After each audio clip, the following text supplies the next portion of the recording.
महान पांडव भीम के पुत्र घटोत्कच और नागकन्या अहिलवती के पुत्र थे। कहीं कहीं पर मुरदैत्य की पुत्री कामकंटकता के उदर से भी इनके जन्म होने की बात कही गई है।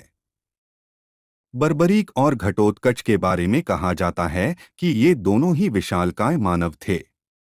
घटोत्कच ने कौरवों की सेना में कोहराम मचा दिया था।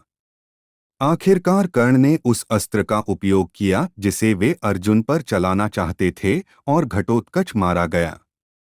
महाभारत का युद्ध जब तय हो गया तो बर्बरीक ने भी युद्ध में सम्मिलित होने की इच्छा व्यक्त की और मां को हारे हुए पक्ष का साथ देने का वचन दिया।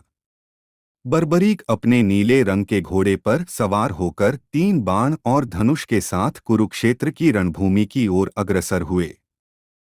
दूसरी ओर घटोत्कच ने कौरवों की सेना में कोहराम मचा दिया था।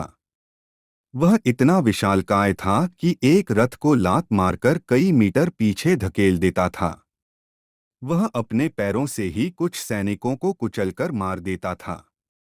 कहते हैं इसी तरह के विशालकाय मानव एक समय ब्रह्मा जी ने राक्षसों के उत्पात को शांत करने के लिए बनाए थे।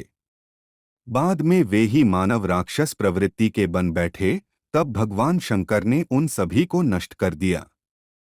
बर्बरीक के लिए 3 बाण ही काफी थे, जिसके बल पर वे कौरव और पांडवों की पूरी सेना को समाप्त कर सकते थे। यह जानकर भगवान कृष्ण ने ब्राह्मण के वेश में उनके सामने उपस्थित होकर उनसे दान में छलपूर्वक उनका शीश मांग लिया। बर्बरीक ने कृष्ण से प्रार्थना की कि वे अंत तक युद्ध देखना चाहते हैं, तब कृष्ण ने उनकी यह बात स्वीकार कर ली।